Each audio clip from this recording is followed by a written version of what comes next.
उन नामों के सीक्रेट्स को जानना, उनकी रूह को पहचानना, ये मैं समझता हूँ कि मैंडेटरी है आप सब के लिए। 99 नेम्स खोलकर कभी उन्हें पढ़ें, उनको समझने की कोशिश करें कि इस नाम का मतलब क्या है, इसका इम्पैक्ट क्या होगा। हर नाम का आपकी लाइफ पे कोई ना कोई इम्पैक्ट है। अल हकीम का इम्पैक्ट क्या है हमारी लाइफ पे? अल हकीम means the most wise, full of wisdom. अब हमें सूरह कहफ में एक वाक़या मिलता है कि खिज़र अलैहिस्सलाम और मूसा अलैहिस्सलाम जब सफ़र पर गामज़न थे तो मूसा अलैहिस्सलाम ने देखा खिज़र अलैहिस्सलाम ने कश्ती में शगाफ डाल दिया जिस कश्ती में वो सफ़र कर रहे थे, यानी एक होल क्रिएट किया और कश्ती डूब गई, सिंक कर गई। तो मूसा अलैहिस्सलाम चूँकि प्रॉफिट थे, नबी थे, उन्हें गुस्सा चढ़ा। उन्होंने कहा ये आपने क्या किया, ये गरीब आदमी की कश्ती थी, आपने जो है वेस्ट कर दी। तो खिज़र अलैहिस्सलाम ने बाद में जो जवाब दिया 3 चीज़ों के बाद, वो ये था कि देखो आगे एक जालिम हुक्मरान था, बादशाह था, उसने कश्ती हथिया लेनी थी, मैंने सिंक कर दी, कुछ देर बाद ये ऊपर आ जानी थी और उस बंदे को मिल जानी थी। लेकिन तुम जिस माइंडसेट के साथ देख रहे हो, तुम्हें अपेरेंट नज़र आ रहा है। वो अपेरेंट क्या है कि मैंने कश्ती का नुकसान कर दिया।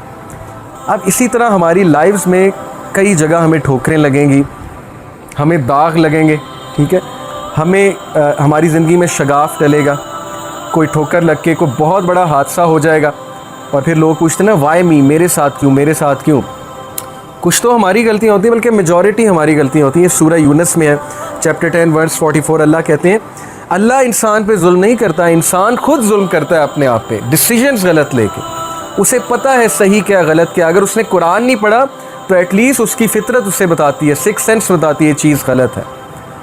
तो कुरान पढ़ लिया, ये तो एक एडिशनल बेनिफिट है। तो बहरहाल कभी कभी ऐसी ठोकरें लगती हैं, इंसान का कोई कसूर नहीं होता, तो अल्लाह की हिकमत है इसमें। अल्लाह एक ठोकर दिलवा के कोई बहुत बड़ी ठोकर से बचाता है इंसान को। एक वीडियो भी है इस पर, मैं वीडियो अक्सर दिखाया करता हूँ कि एक छोटी सी बच्ची एक स्ट्रीट में जा रही है और आगे एक शार्प सा टर्न है, वहाँ से एक गाड़ी आने वाली है। उस बच्ची को नहीं पता आगे से गाड़ी आने वाली है। ये रियल वीडियो है यूट्यूब पे, I wish I could show it, अभी मेरे पास है नहीं।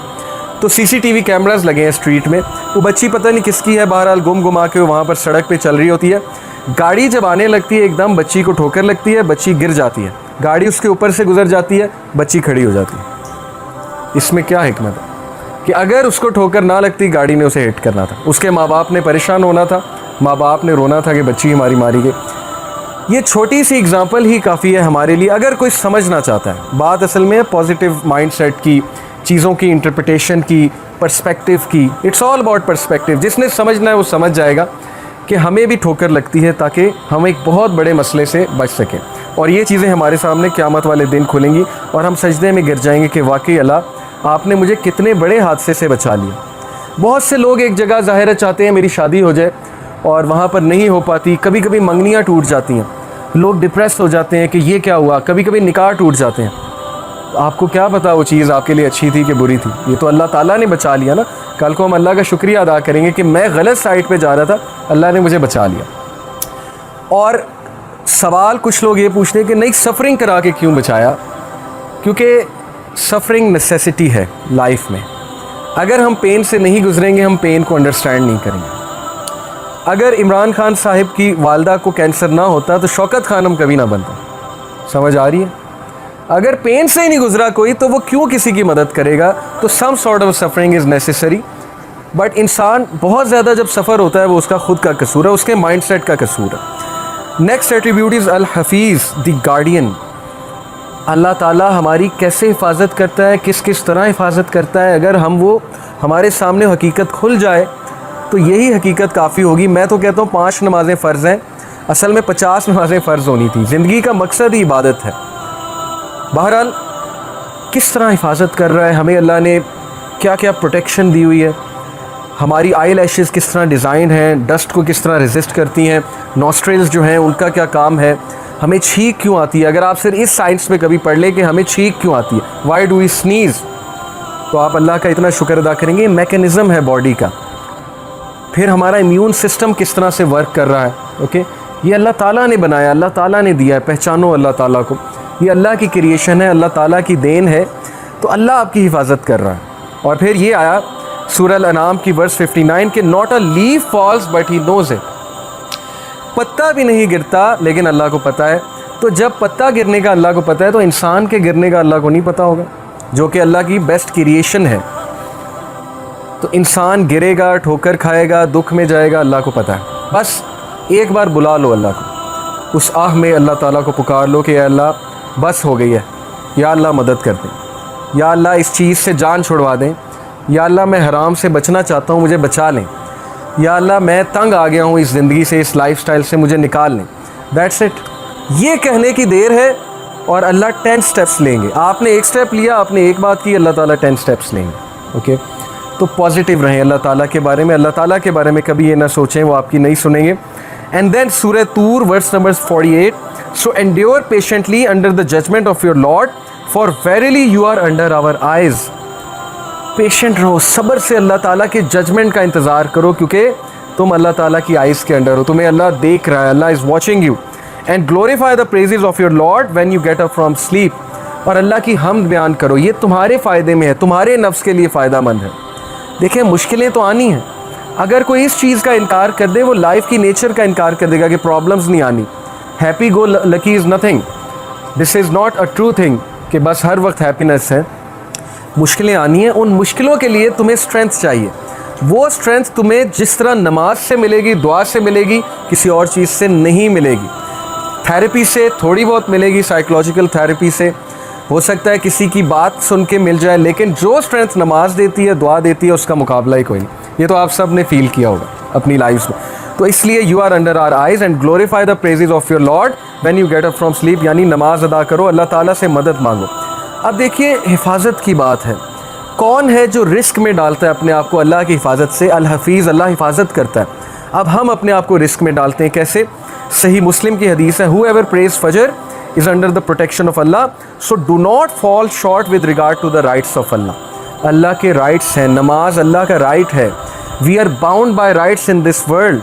कोई बंदा मुझे ये साबित कर दे मेरे कोई राइट्स नहीं है, मेरी कोई रिस्पॉन्सिबिलिटीज़ नहीं है, मैं दुनिया में सिर्फ इंजॉय करने आया हूँ। ना पेरेंट्स के कोई राइट्स हैं, ना माँ बाप, ना फैमिली के कोई राइट्स हैं, ना हस्बैंड के राइट्स हैं, ना वाइफ के राइट्स हैं। मैं गैर जिम्मेदार हूँ, मैंने बस इंजॉय करना है बैठ के। दुनिया में जब हम बाउंड हैं सर्टन राइट्स के साथ, तो अल्लाह के भी कुछ राइट्स हैं, और वो राइट ये नमाज अदा करो।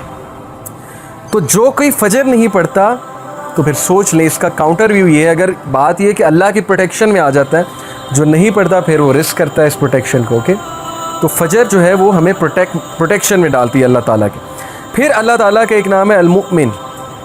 अल-मुमिन का मतलब है the grantor of security, secure करने वाली ज़ात। और जब हम सिक्योर करने वाली ज़ात से इनसिक्योर हो जाएं, तो फिर इससे बड़ी बदकिस्मती और क्या है?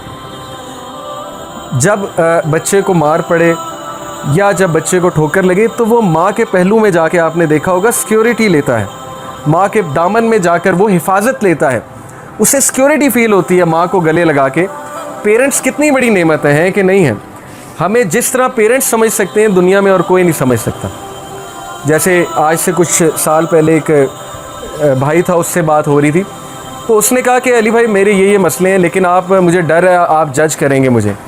मैंने कहा नहीं, आप खुल के बयान करें, खुल के बताएं। बहरहाल वो बताता गया, हम सुनते गए, मैं सुनता गया। तो बाद में मैंने उसे कुछ काम डाउन किया, कुछ एडवाइस की, तो वो इतना हैरान हुआ, कहता आपने मुझे जज ही नहीं किया।